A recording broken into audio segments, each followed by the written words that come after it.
So, we're developing autonomous cars, and over time we're looking for barriers. What can be a barrier from going from a science project to really a business?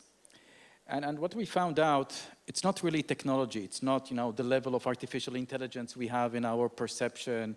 It's not the level of reinforcement learning we have in our driving policy and making decisions.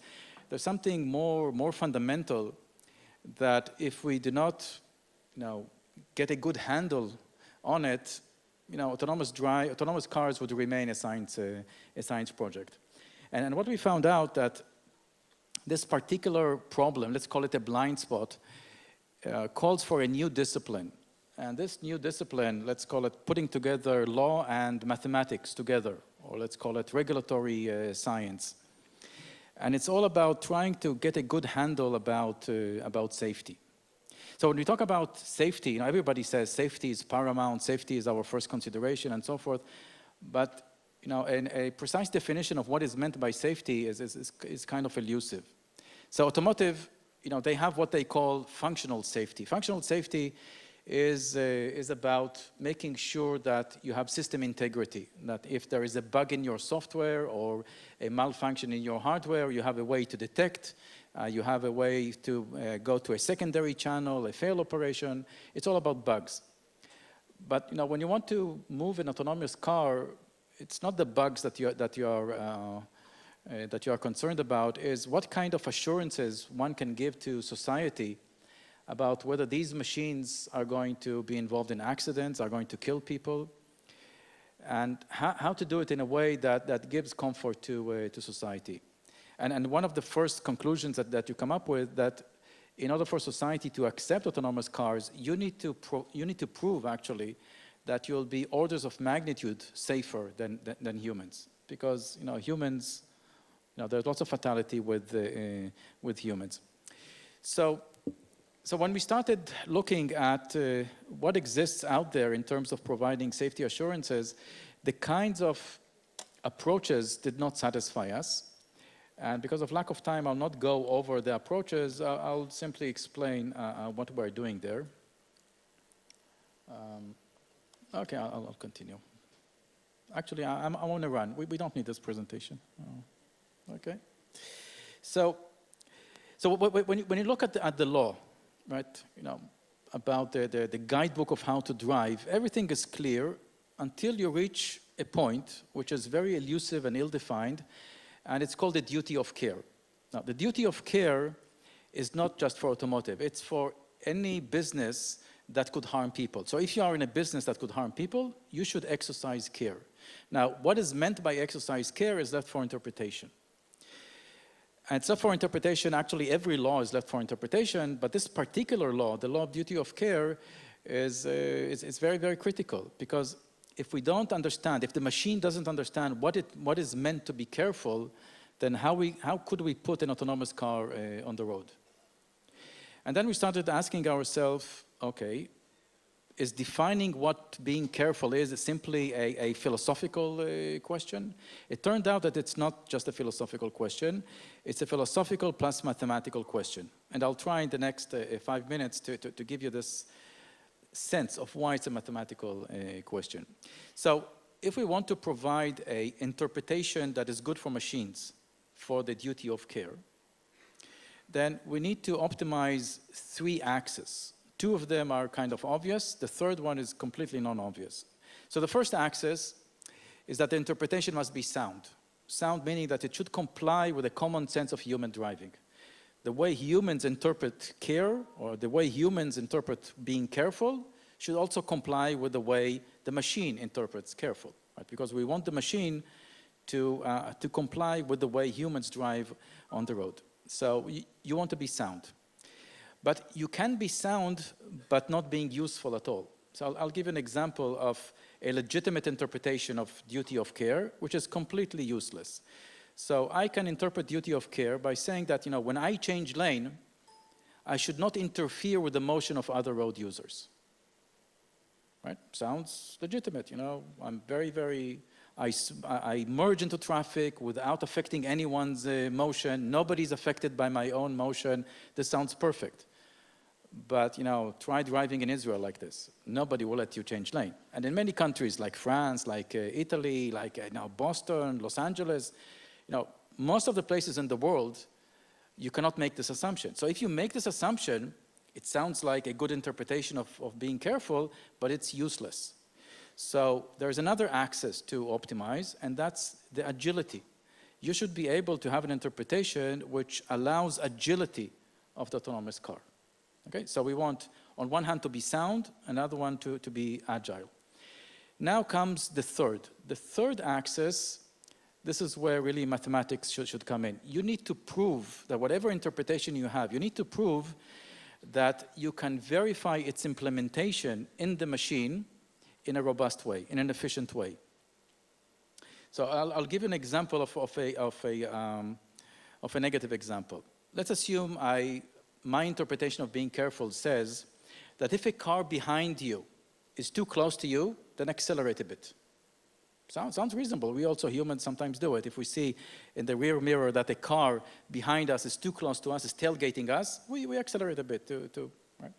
The problem, if this is a rule, if this is part of your interpretation, you can never use the inductive principle, because then in order to verify that your action is safe, that your action is proper, you need to compound. You need to look at all agents simultaneously, and then you'll have butterfly effects. Butterfly effects meaning you can make an innocent action now, and then later in the future, it will cause an accident. So you can never verify that the action that you are making conforms to the interpretation of being careful.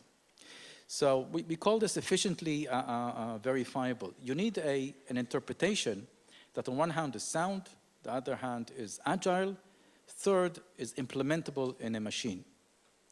And these three axes, optimizing these three axes is kind of tricky, and this is where mathematics is important.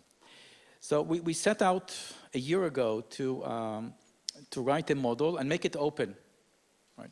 So it's true that Mobilize is a kind of a closed system. We're always closed.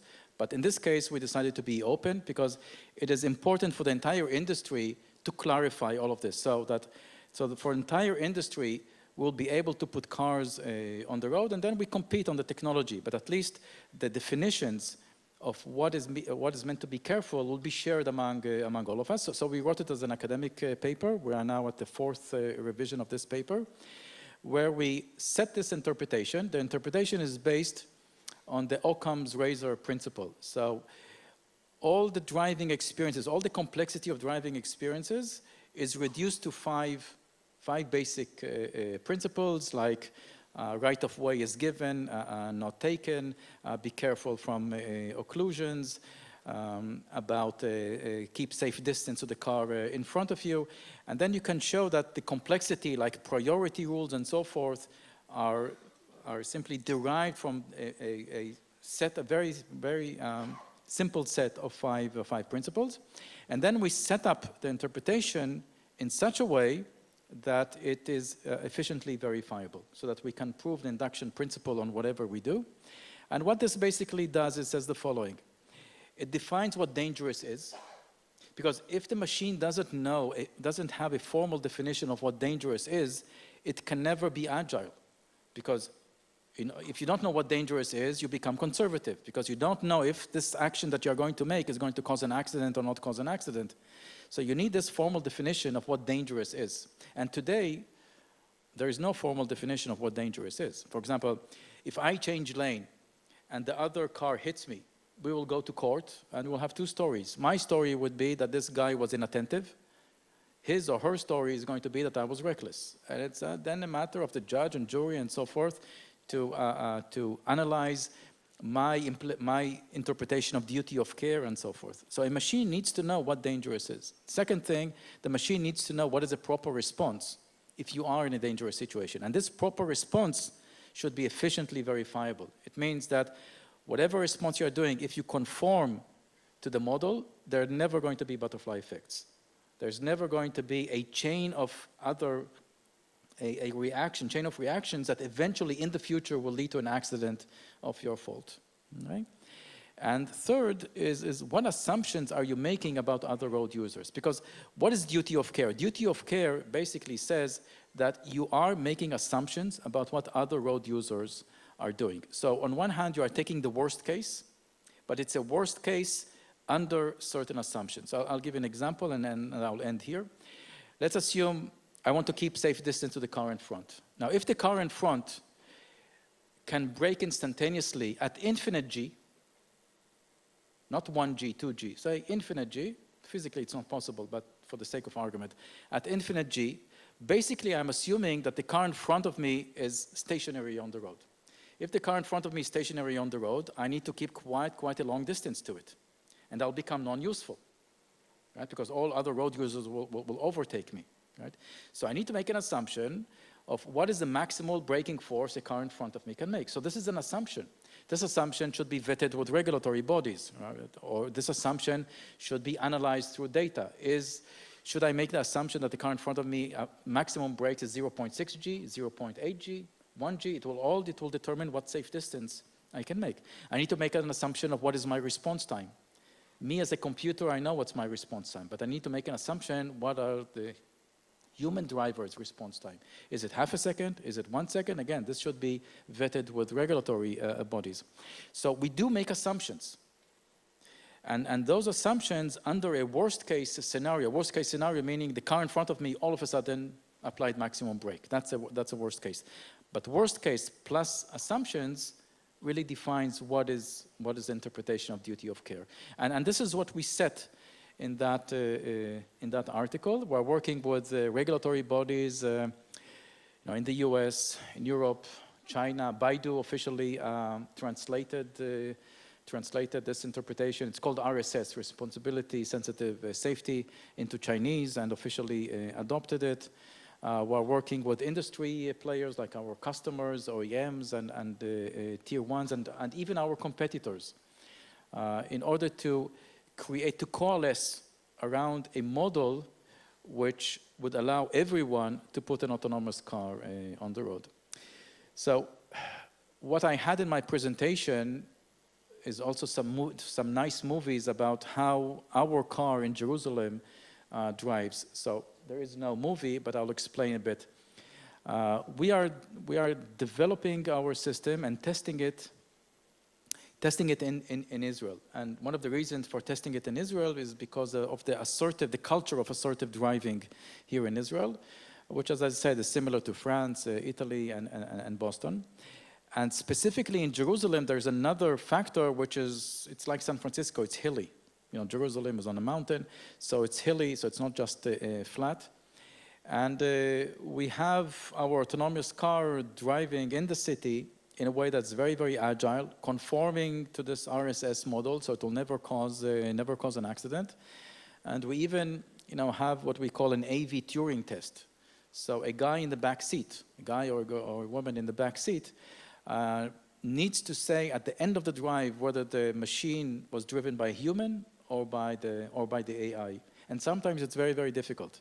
It can maneuver, change lane in an assertive way, assertive yet safe, in a way that when you sit in the back seat, you don't know whether it's a machine or a human driving.